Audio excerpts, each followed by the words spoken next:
பாசி சீரியலில் மனோஜ் தனது கடையில் வியாபாரம் குறைந்து வருவதை நினைச்சு வாடிக்கையாளர்களை ஈர்க்க புதிய சலுகைகளை அறிவிக்கலாமா என யோசித்து கொண்டிருக்கிறார்.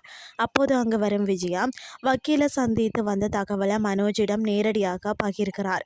ரோஹிணியின் வயிற்றில் வளரும் குழந்தைக்கு மனோஜ் தான் தந்தையாக இருக்கலாம் என வக்கீல் கூறியதை சுட்டிக்காட்டி உண்மையை சொல்லும்படி விஜயா மீண்டும் மீண்டும் வலியுறுத்துகிறார். ஆனால் மனோஜ் வழக்கம் போல அந்த குழந்தைக்கும் எனக்கும் சம்பந்தமே இல்லை அப்படின்னு தான் சொல்கிறார்.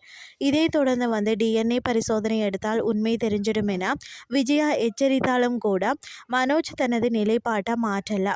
பிறகு ரோஹிணியுடன் பேசி விரைவில் விவாகரத்து தொடர்பான நடவடிக்கைகளை முடிக்கணும் அப்படின்னு சொல்லியும் இல்லைன்னு சொன்னால் வழக்கு நீண்ட காலம் செல்லும் என்றும் விஜயா அறிவுறுத்தி அங்கிருந்து கிளம்புகிறார்.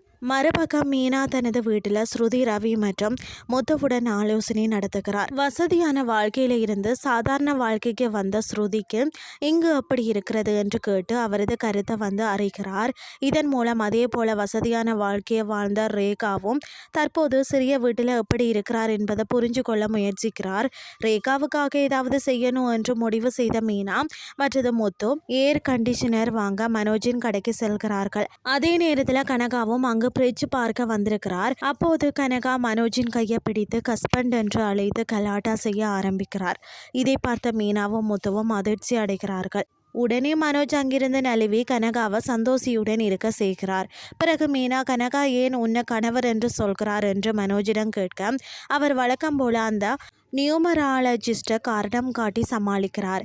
அதற்கு பிறகு சந்தோஷ் தன்னை கனகாவின் கணவர் என்று அறிமுகப்படுத்தியதும் மீனா மற்றது முத்துவின் சந்தேகம் தற்காலிகமாக நீங்குகிறது. இறுதியாக ரேகாவுக்காக ஏர் கண்டிஷனரை வாங்கி மீனா மற்றும் முத்து அதை வீட்டிற்கு எடுத்து சென்று சத்யாவிடம் இது ரேகாவின் வசதிக்காக வாங்கப்பட்டதாக கூறுகிறார். இத்துடன் இன்றைய எபிசோட் முடிவடைகிறது. அடுத்து என்ன நடக்க போகுதுன்னு சொல்லி பொறுத்திருந்து பார்க்கலாம்.